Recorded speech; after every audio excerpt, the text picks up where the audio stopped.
welcome to the deep dive. Today we have a mission of, well, extreme focus. Hmm. We're analyzing the challenge of information not just as a problem of volume, but as a strategic problem. It's about discernment. Right. We're looking beyond the messages themselves. We're looking at the institutional systems that produce them, that fund them, that amplify them. And that leads to the central question. What if the foundational ideas, the narratives we use to frame our entire world, were purposefully placed there decades ago by hostile intelligence operations? That's the core challenge we're tackling. Our source today is a deep analysis of the book, Disinformation, the Secret Strategy of Absolute Power. And it's a very unusual source. It blends the perspective of a high-ranking intelligence insider with some pretty deep academic research. It does. The authors are Ion Mihai Pacepa. He was a former general in Romanian intelligence who defected back in 1978. At the time, he was the highest-ranking defector from the entire Soviet bloc. And he's paired with Ronald Richlak, who's a distinguished academic, a specialist in religious history and law. So it's this sensational pairing. You get the promise of operational secrets on one hand and the scholarly context on the other. And our task today for you is purely analytical. We're performing what we call a deep press analysis. Right. So we are deliberately setting aside the question of whether every single claim in this book is, 100% verifiable fact. Instead, we're treating the book itself as a signal, a crucial signal in the global media intelligence landscape. Exactly. We're examining its structure, the timing of its release, the incentives of its creators, and the systemic implications it points to. We want to know what the existence of this narrative tells us about the vulnerability of Western information systems. Okay, let's unpack this system piece by piece. Hashtag tag11. Release context. So let's start with the timeline, because the context of this book is almost as telling as its content. Polspo was a major Cold War figure. I mean, he got global notoriety with his 1987 book, Red Horizons. But this specific manuscript, the one that focuses on disinformation and this idea of strategic glasnost. That one struggled. It really struggled to find a major publisher when he first tried to shop it around back in, say, 2010. And you have to remember, Pacepa was already 82 years old then. And that's a fascinating data point right there. Why would a high-ranking defector's work on Cold War tactics struggle in 2010? What does that tell us? It suggests that the market and major publishers had basically categorized these large-scale Soviet espionage stories as, well, historical artifacts. Interesting, maybe, but not really relevant. Not immediately relevant to the threats of the 21st century, no. So the initial appetite for this specific kind of revelation was just low. But the fact that it did get published eventually tells us that something changed. The timing of its actual release coincides with this perceived resurgence of Russian influence operations. Precisely. The book's narrative just hits the geopolitical zeitgeist at the exact moment that concerns over hybrid warfare and information warfare were coming back. And critically, the sources note it doesn't just focus on history. No, it explicitly links the rise of militant Islam and, this entrenched anti-Americanism today to decades-old systemic Soviet strategies. Yeah. It claims these are long-cycle operations, not organic movements. And that framing, it instantly shifts the political battlefield. It transforms contemporary conflicts from new challenges into the inevitable planned consequences of historical sabotage. So the initial media coverage framed the book around that exact combination. You have the academic, Richlak, lending it gravitas, paired with Pacepa. The ultimate eyewitness to dirty deeds, as they put it. Right. Directed against believers, against Western institutions. The book's promotional material implies that its core mission is to expose a secret global architecture that Western analysts had either underestimated or just missed entirely. Yes. It promises to reveal the forces that stand behind the decline of the Christian faith and the emergence of militant Islam. That is an extremely high-stakes framing. It's designed to resonate with an audience that's looking for clarity on global chaos. It positions the book not as history, but as an essential intelligence key for today. Hashtag tag2. Incentives. Okay, so if the market incentive was this delayed reaction to geopolitical relevance, let's look at the author's drives. When we analyze incentives, we have to separate, the personal moral mission from the commercial side. And Pacepa's stated drive seems intensely ideological, personal even. He sees writing this book as continuing the war with disinformation that he believed he'd started with his defection in '78. It's a mission for his legacy. A moral reckoning, yeah. Yeah. His dedication to his wife and Richlax to his daughter, it grounds all this technical analysis in a very powerful desire to reveal past truths to protect the next generation. Which is a profound motivator for sure. Yeah. But that doesn't necessarily sell books on a global scale. No. On the market and publishing side, the incentives are purely commercial.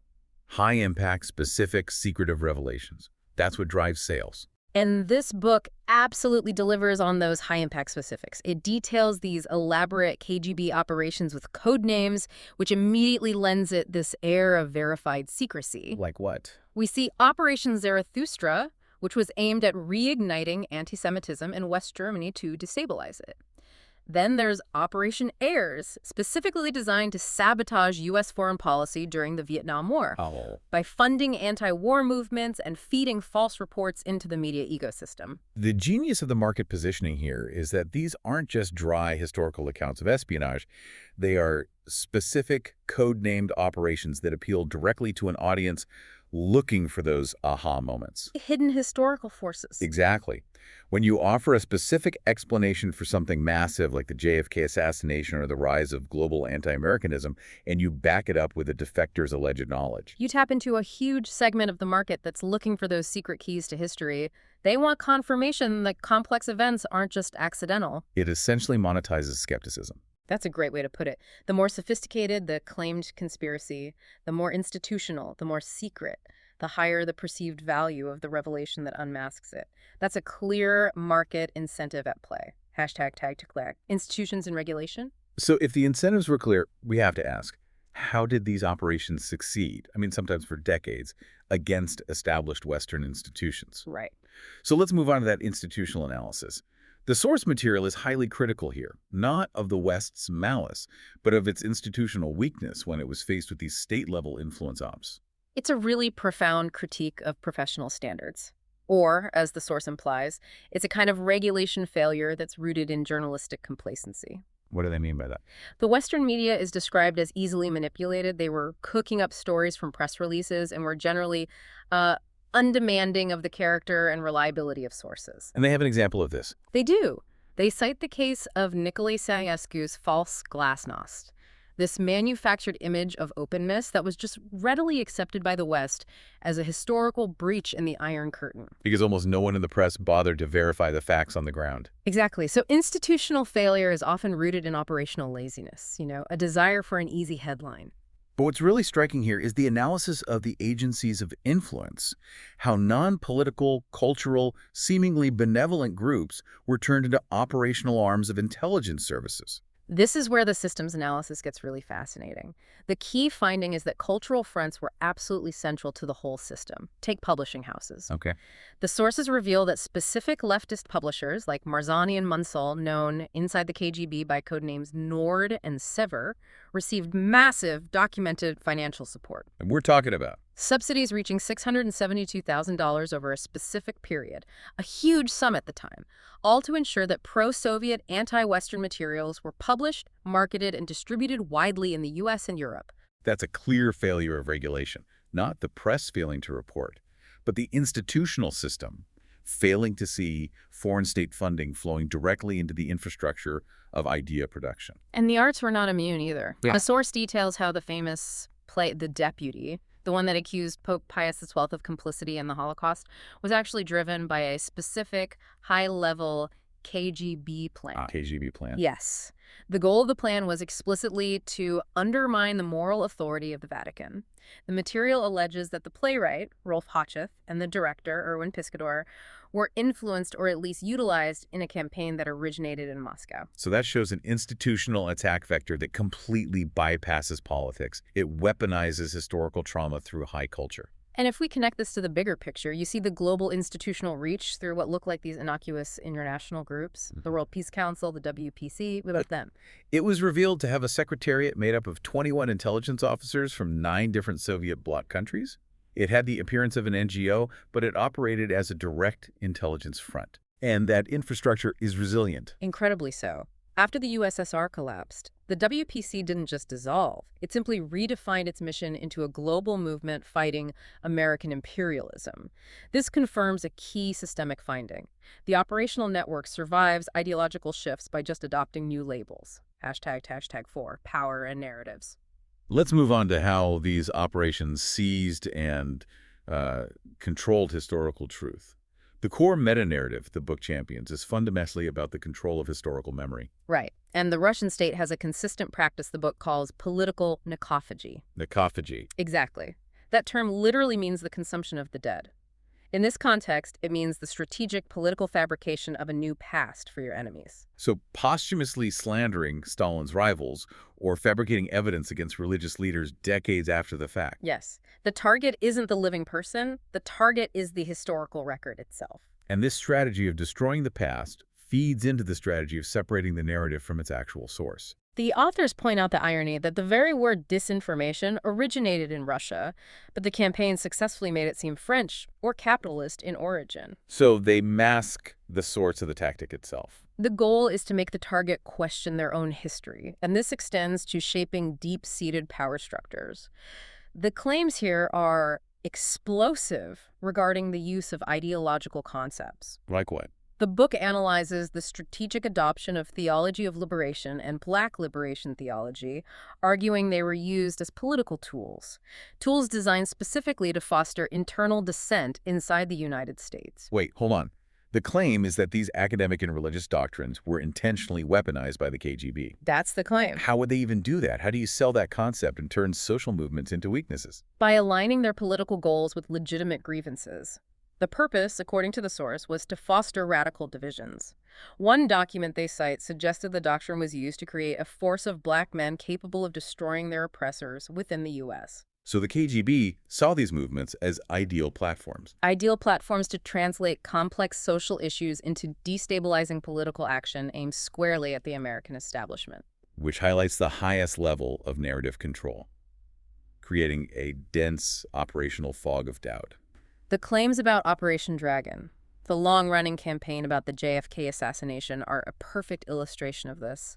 The book alleges the USSR intentionally fueled the public belief that the CIA was responsible. And the power structure implication is enormous.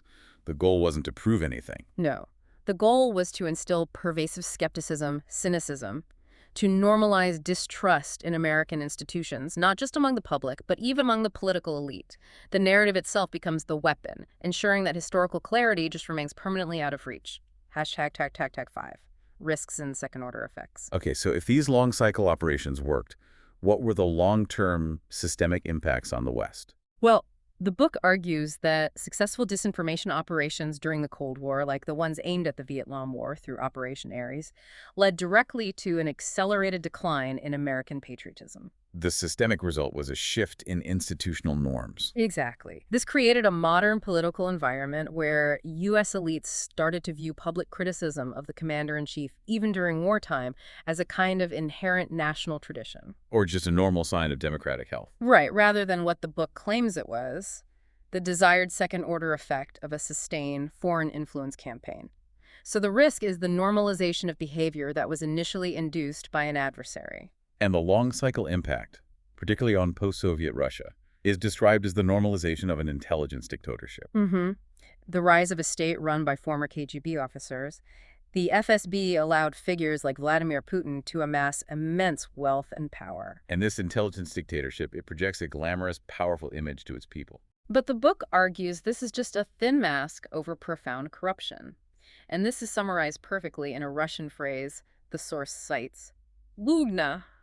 That's a powerful equation. Let's break that down for our listeners. Privatizatsiya is the formal term for privatization. The economic process of selling state assets. But privatizatsiya, that literally translates to grabitization, seizing assets. It's the linguistic tool used to describe systemic theft by the new elite. And the book asserts that this consolidation of power, wealth, and intelligence infrastructure means the geopolitical confrontation never actually ended. The systemic risk is that the post-Soviet state continues to use disinformation alongside overt military threats. And they cite specific, tangible examples like the nuclear threats against Poland in 2008 in response to U.S. missile defense. The argument is that these tactics are not historical relics. It's a continuous, systemic return to Cold War methods. Now powered by centralized intelligence and immense capital. #6 structured signals. All right, let's distill all of this systems analysis into 5 concise, actionable signals for your media intelligence toolkit. Okay,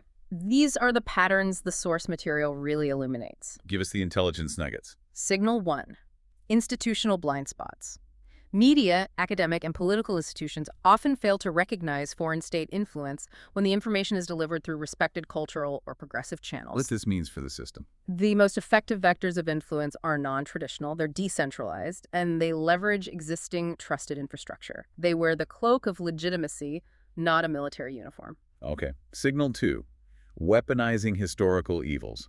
The most effective deep disinformation operations link political opponents or entire identity groups like Pope Pius XII or Israel to historical trauma, Nazism, racism, genocide. What this means for the system. That these emotional, high-stakes historical narratives bypass rational analysis, they maximize political friction, and they're designed to erode moral authority universally. Signal 3. The endurance of the apparatus. Despite the collapse of the Soviet Union, the international infrastructure of disinformation groups like the World Peace Council, specific publishing houses, it continues to operate. They just adopt new missions targeting U.S. interests. What this means for the system. The operational network is structurally resilient. It survives ideological regime shifts. You should always trace the institutional history of global NGOs and cultural fronts. Signal 4. Political necrophagy as strategy. The strategic destruction or reshaping of a leader's or an institution's past, often through posthumous slander or fabricated histories, is a fundamental tactic used to destabilize the present. What this means for the system. Look for strategic attempts to rewrite foundational histories, especially those aimed at discrediting figures long after they're dead. It's a mechanism to delegitimize the present. And finally, Signal 5. The cult of personality as market strategy. The original concept of glasnost is analyzed not as true openness, but as a strategic marketing tool for dictatorship. It's a practice mirrored by leaders who use high self-referential rhetoric. The authors note the frequency of the word I in the speeches of leaders like Ceausescu and others. So what this means for the system. High self-referential rhetoric in leadership should be analyzed as a political performance strategy, one designed to mask the consolidation of centralized power. This has been a deeply insightful and frankly sobering deep dive. We've analyzed this book as a high-value data point, revealing the systematic, almost scientific approach to deception. And it's rooted in intelligence institutions that, in many ways, survived the fall of the very regimes that created them. And that leads to our final question for you to consider.